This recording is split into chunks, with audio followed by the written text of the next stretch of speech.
Halo, Assalamualaikum. Good morning.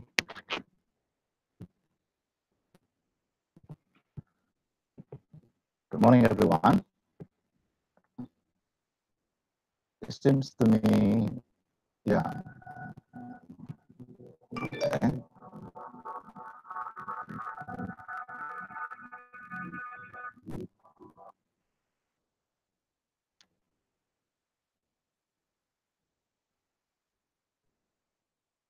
Yep, that's good. I can see that there are 6 students already attending the class. We are still waiting for other students to join. So hopefully you can listen to my voice quite clearly. Can you see my face? Okay. Yes, 8 students coming. That's good. Let's wait like 2 or 3 minutes to wait for other students joining our class. We'll start in about 2 minutes.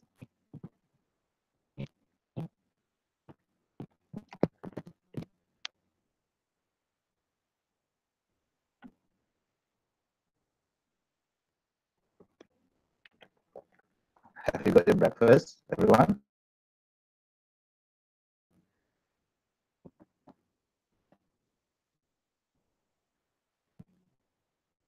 Okay.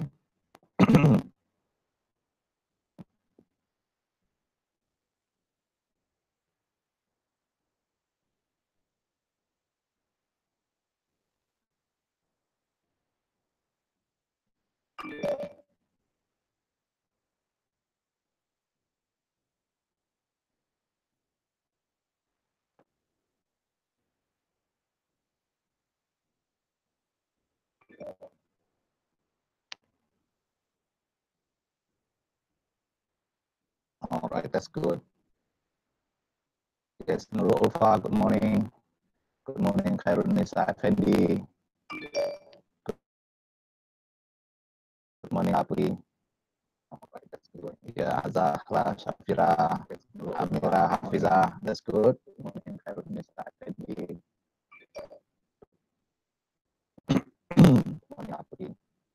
Yeah, I can see there are 12 students at the moment. That's good. That's good.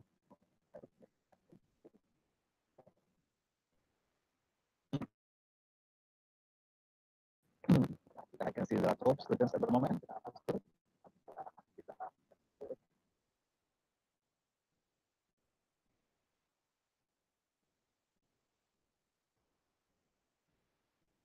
All right, everyone. Now let's start the class. Assalamualaikum warahmatullahi wabarakatuh. Okay, good morning again, everyone. Welcome to my online class. So first, as I said, I do apologize for not being able to meet you physically in the classroom because I'm still busy outside. I'm still on duty somewhere out of town. But I don't want to miss our class because we didn't meet last week either. So I don't want to miss it the second time for today. You know, if we miss again, that means we have to catch up, and Ramadan is coming and Fitri is coming. So let's meet just online for this first meeting. And technology really helped us now. For your information, what we are now using is called as Google Hangout on Air. I don't know, maybe some of you have been familiar with this application, but at least I'm now letting you know that we can still meet each other online using this application. All right. Uh,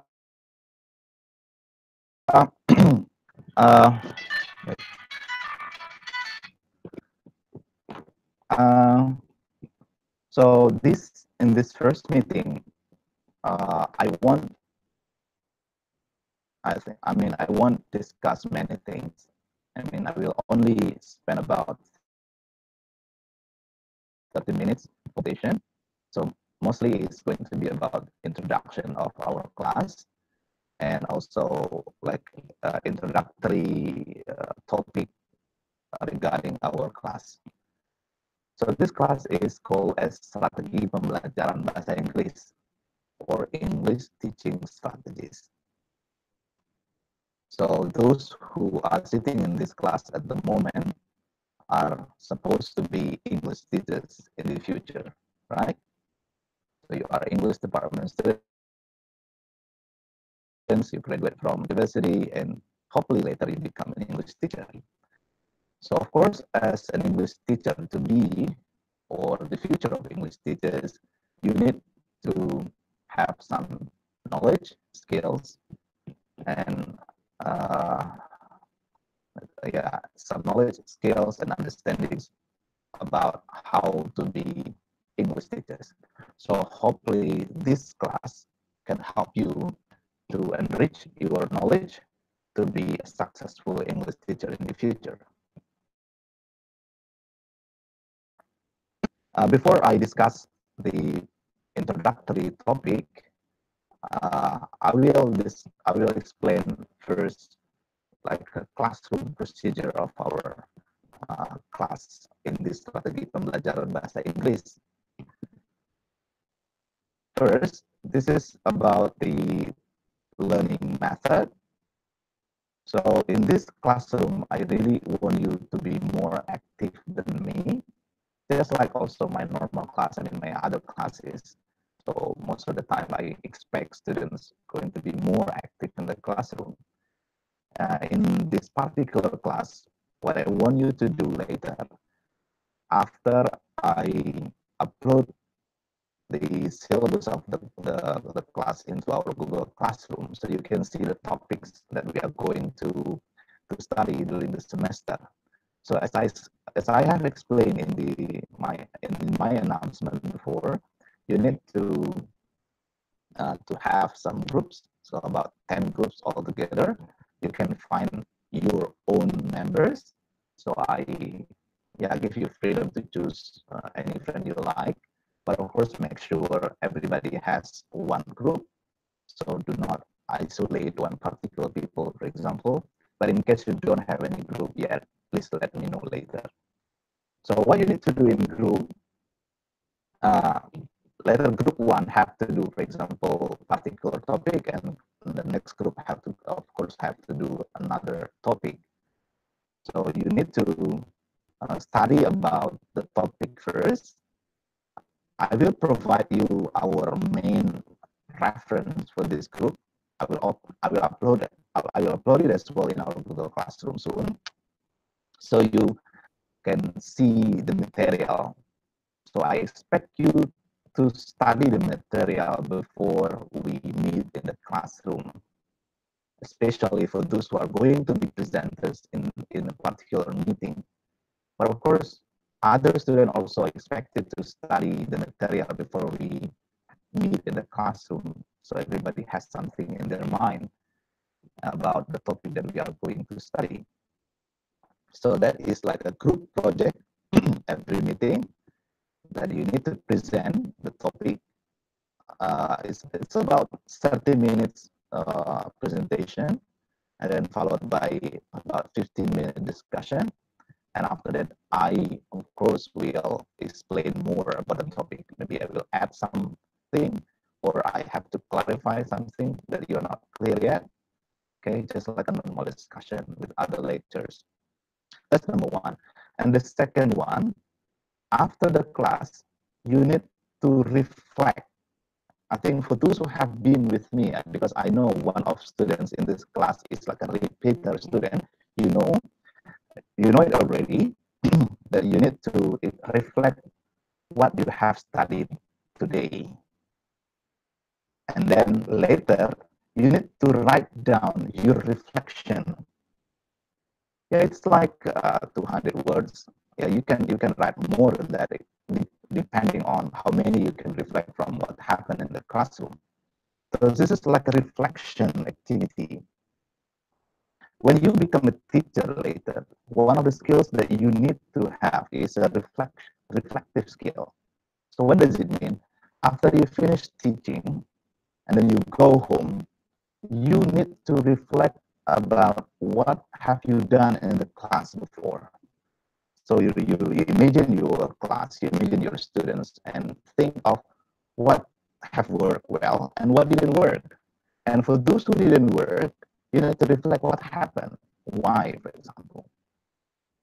This is thing that you need later when you become a teacher. But in this project, in this class, well, you need to reflect only what have you learned today, and from what have you learned today, what can you do later in your classroom with the thing that you have learned today. So there are 2 points in the reflection. So what you have learned today and what you can do for your teaching later based on what you have learned in this particular meeting. So there are 2 things that you need to explore in your reflection. And you need to submit this reflection every week in Google Classroom. But of course, to make it more clear, I will write it down later in the syllabus so you understand more. Okay, that's the class procedure. So there are 2 things that you need to do. First is group presentation, and you need to study the topic in advance, and then reflection. All right. And about the materials, the reference, I will upload, as I promised, I upload it soon in Google Classroom. So you can download it, you can print it out, you can learn from the reference. And for those who have been with me or the repeater of this class, let me let you know that I changed a bit with the reference. So I didn't use the previous class reference, so I found more easily reference. I found that the reference that I used last year was quite challenging for students in your level. So I changed and I revised some materials in the syllabus. So you're not surprised to see the new syllabus then. Okay, I hope you understand about that. Now, okay, welcome new students. So there are 19 students at the moment. That's good. All right, now let me move on to an introductory topic of this class. Okay, let me share with you my slide of presentation. Please wait. All right, here it is. Share. Okay. Hopefully you can see my slide now in introduction to English teaching strategies class. Okay, let me jump to this second slide. Look at everyone. Can you see the pictures of many people there? Okay, look at the map of the world. And do you see Indonesian map there? Here you should be. So we are here, right? And this is Australia. These people from New Zealand. These people from South Africa.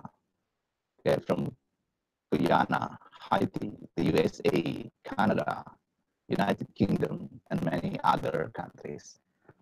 So what does this slide mean? Everyone, English has been developing so tremendously in the last, let's say in the last 100 years. We are now living in Indonesia, and as you can see, and as you know, that English is one of compulsory subjects in Indonesia, and quite many people are speaking English. And English has been spoken by many people around the world. If you go to, let's say, if you go to China, if you go to Korea, you go to Japan, you don't need to worry at the moment if you can't speak Japanese, if you can't speak Korean, for example. Why? Because I believe you will find people in Korea, you will find people in Japan, you will find people in Mecca, if you go to Mecca, who can speak English. So in short, I would like to say that English has been an international language, or in another word, English has been a lingua franca. what is a lingua franca? A lingua franca where a language has been widely adopted for communication between two speakers whose native languages are different. Okay, so when you go to Mecca, for example, you speak Indonesian as your first language, and Mecca people living in Mecca speak Arabic.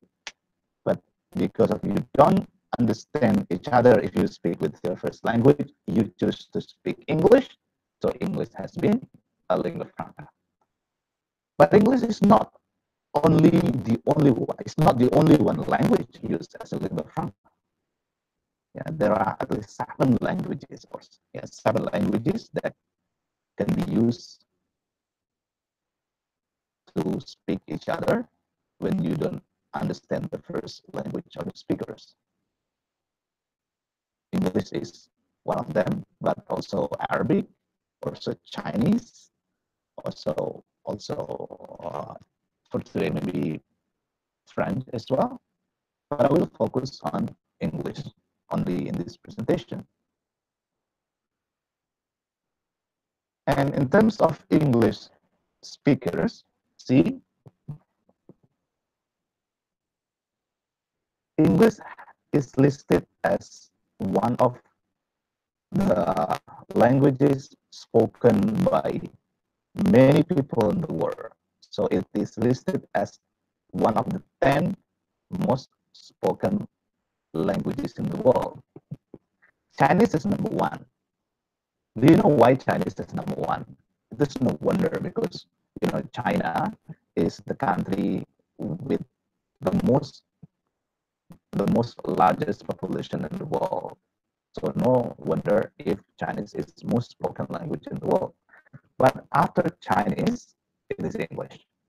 So at the moment, there are almost 800 million speakers in the world. So you are one of them. You're lucky to be one of those speaking English. So you are part of the most English speakers in the world.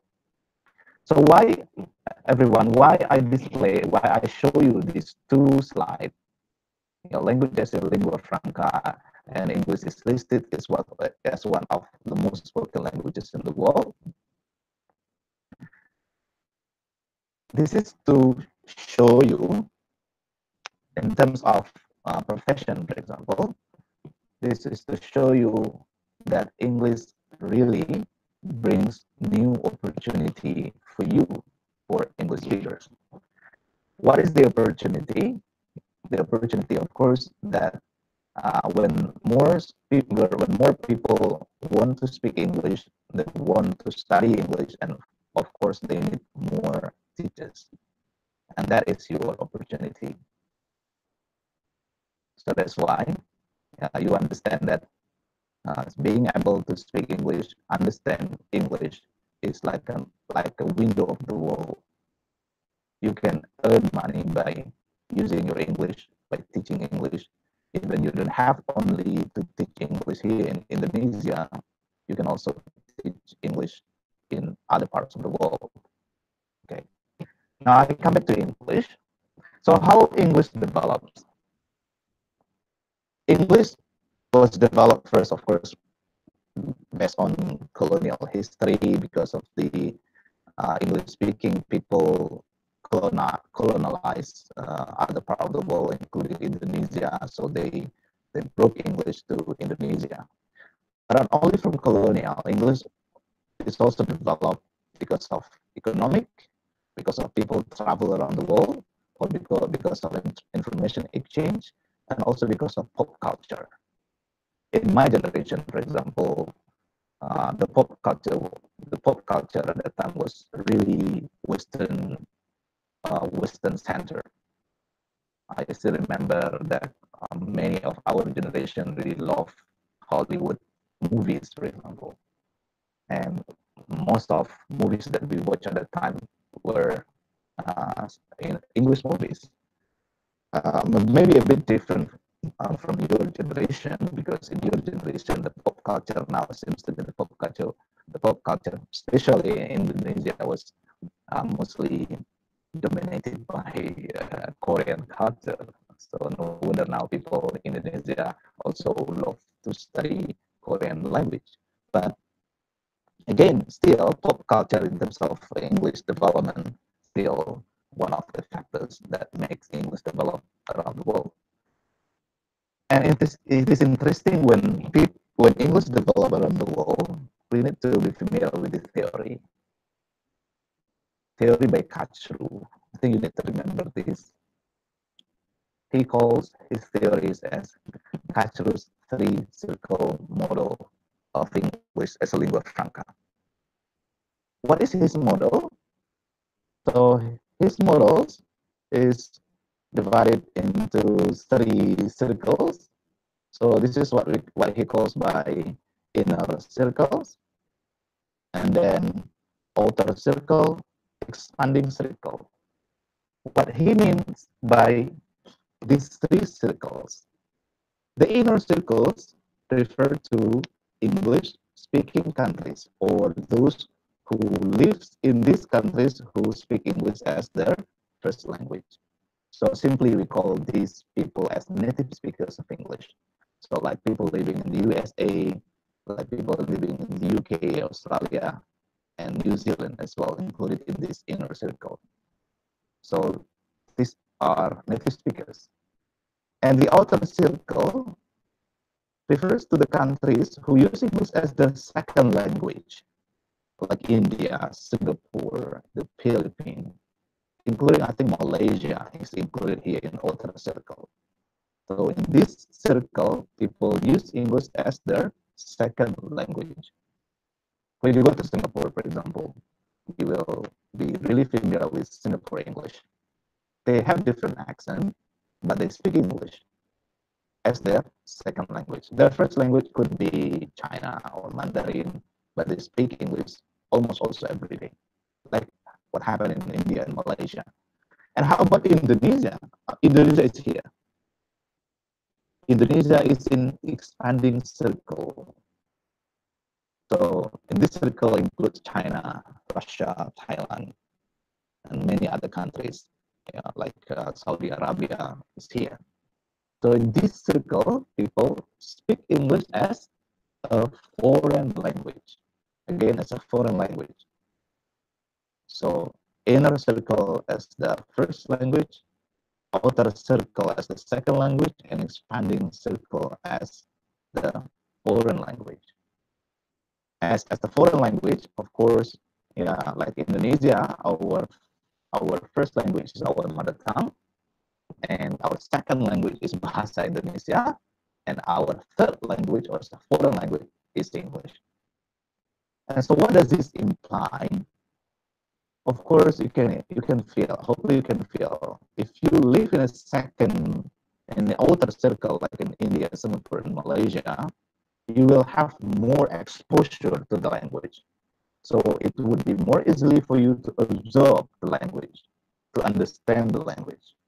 But if you live in Indonesia, in these expanding circles, studying English would be more challenging. But at the same time, teaching English would be more challenging because we have lack of exposure. We didn't really listen to English sounds or English inputs, not as much as those who live in outer circle. So that is the first implication. And the second implication, because English has developed into expanding circle, now we have what we call by this one. All right. I will add a new slide here. Okay. World Englishes. Okay. I intentionally use the term ES at the end. Can you guess what does it mean or what does it imply? So English is not now singular. It's no longer singular. It implies that English has been developed into some variations. What are the variations? One of the clear variations is in terms of accent and also pronunciation.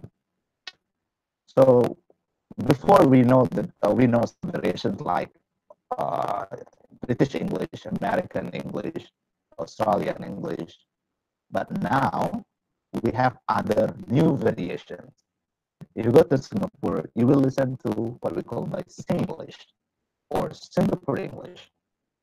When you go to India, you will hear Indian English with totally different accent to British English, with totally different accent to uh, Malaysian English or Singapore English, but they are still speaking English.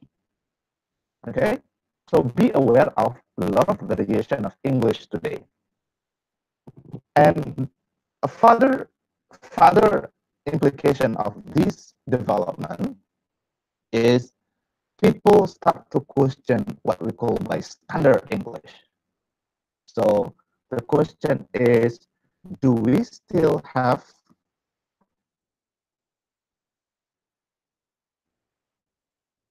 so-called standard English? Okay, this is a very hot topic now among linguists. Do we still have a so-called standard English today? If we do, so what do we mean by standard today? Do we mean that standard English is in English spoken by American or by British or by Australian, for example? How about those who speak English with Singapore English accent? Are they not standard English or what?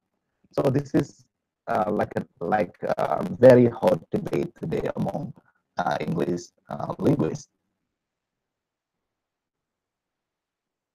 I don't have any exact answer for this, but at least you are aware of this debate. Okay, and this debate leads us now to what to what is the standard pronunciation.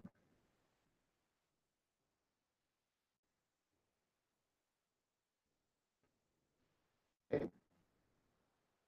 Immediately now you are teaching students from several countries, and what kind of standard pronunciation are you going to teach them? So this is also a question to discuss. So that's why when you get or when you follow a standard test like TOEFL or IELTS, there is a new development. IELTS, for example,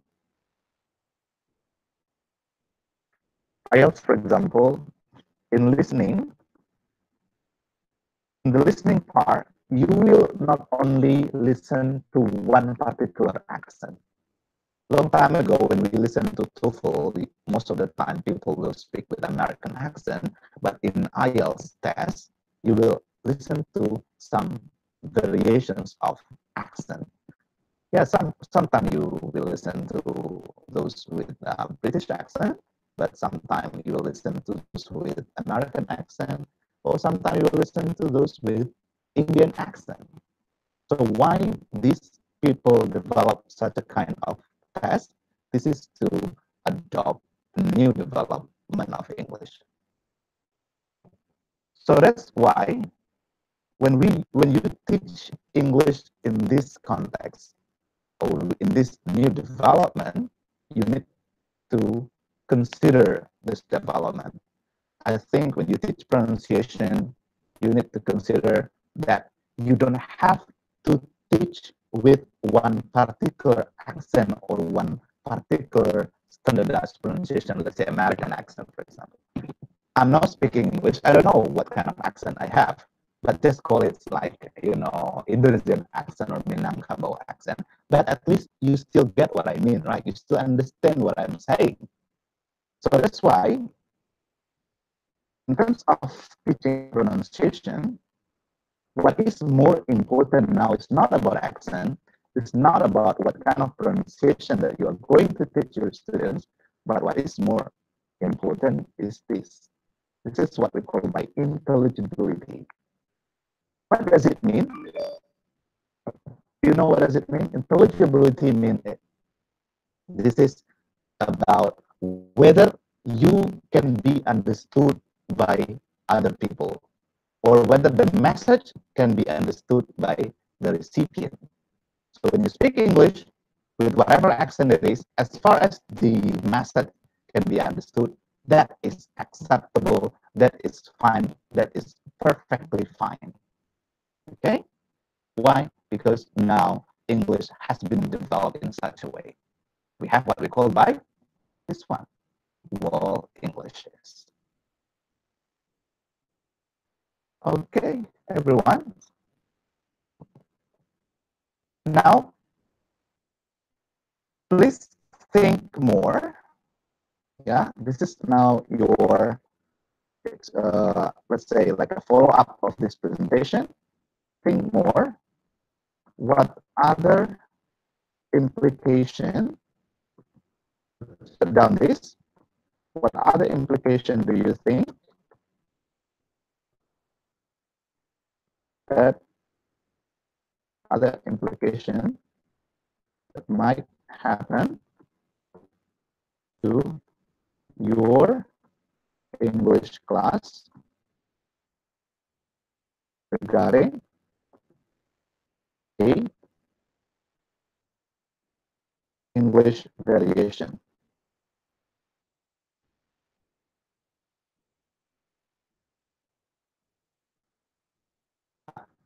So this is your follow-up of our today's class.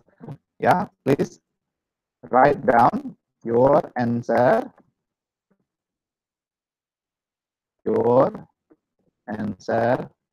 in Google Classroom later.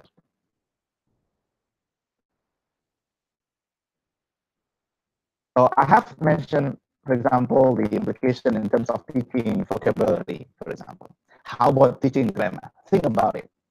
Yeah. Do we have to have like a standardized grammar at the moment?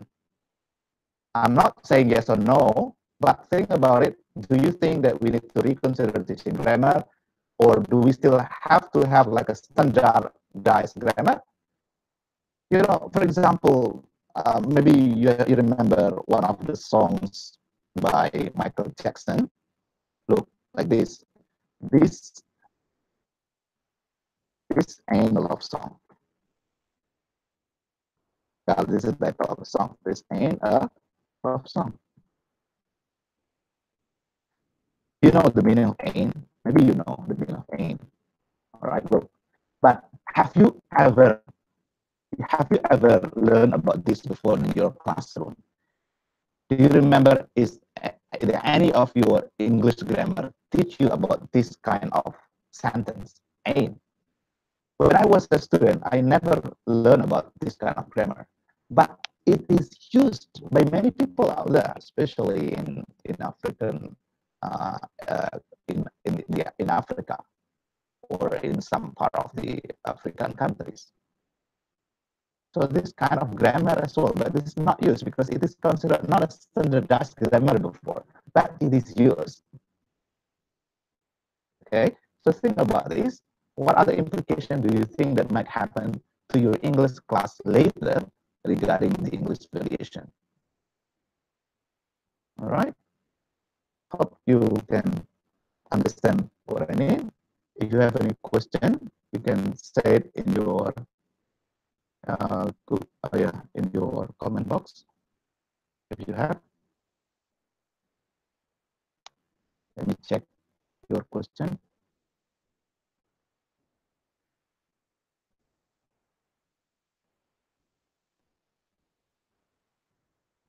If you have,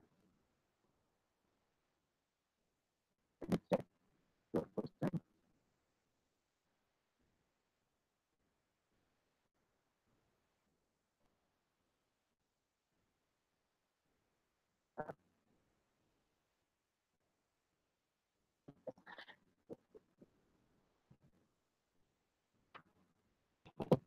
Yeah, people call it as a slang. Why? Because it is considered not an official language, an official language. But if you think later that we don't refer to, let's say, standardized American grammar, we don't have to call it unofficial. But that is the question. That is the debate. That is the debate later that we don't refer to, let's say, standardized American grammar. We don't have to call it unofficial. That is the question. That is the debate. That is the debate. The limit for the exercise, of course, yeah, do it before next week. We don't have to call it unofficial. That is the question. That is the debate. The limit for the exercise, of course, yeah, do it before next week. We don't have to call it unofficial. That is the limit for the exercise, of course, yeah, do it before next week.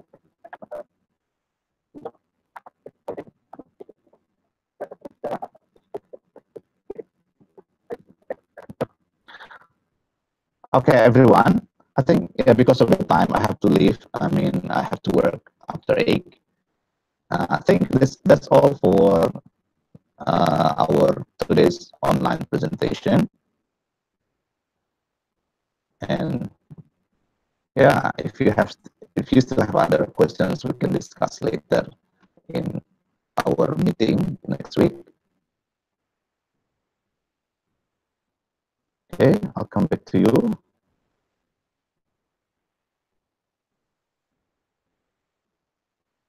Okay, so everyone, so this all again. Hopefully you get something in our in our class today. And I'm now leaving. Thank you for watching. Thank you for being with me. And don't forget to sign your attendance as well, although we only meet online, but still we are doing class at the moment. Okay? Enjoy the rest of your day and have breakfast. If you don't get your breakfast, I don't get my breakfast yet. Anyway, I have to leave for my breakfast first and then I have to work. Thank you, everyone. Bye-bye. Assalamualaikum.